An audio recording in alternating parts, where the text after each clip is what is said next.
হাওড়া জেলার শ্যামপুর ২ ব্লকের অখ্যাত এক গ্রাম নাকল। রূপনারায়ণের তীরে সবুজে ঘেরা নিরিবিলি সহজ সরল দিনযাপনে অভ্যস্ত এই গ্রামের ১৯৩১ সালের ২রা ফেব্রুয়ারি জন্মেছিলেন এক বিরল প্রতিভা পূর্ণেন্দ্র পর্তি, যার ছদ্মনাম সমুদ্রগুপ্ত, যিনি একধারে শিশু সাহিত্যিক, গবেষক, চিত্র পরিচালক ও প্রচ্ছদ শিল্পী। কলকাতার বইপাড়া কলেজ স্ট্রিটের গলিতে গলিতে প্রকাশনের ঘরে আজও শোনা যায় তার নাম। প্রচ্ছদ শিল্পী হিসেবে একসময় তিনি কলেজ স্ট্রিটে ছিলেন অদ্বিতীয়।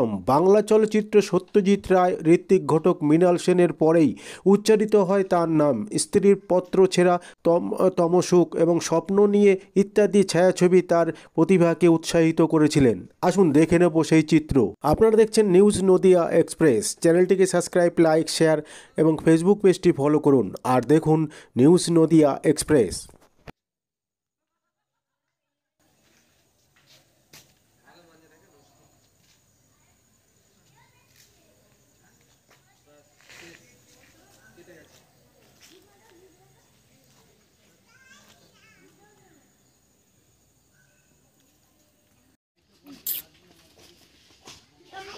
বাবা বানিয়ে ঠিকই বলে একটা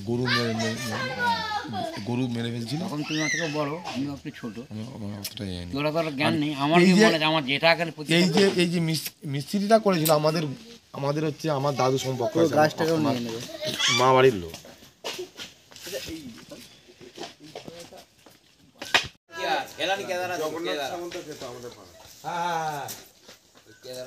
ফোন লাগছে না, আমরা যখন ভিড়ি খাই আর এরকম খুব লাগলো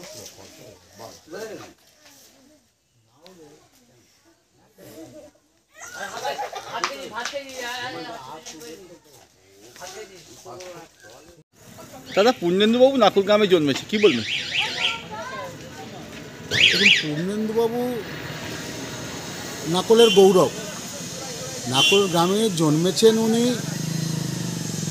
তার জন্য নাকল গৌরবান্বিত হয়েছে। একটা একদম গণ্ডগ্রাম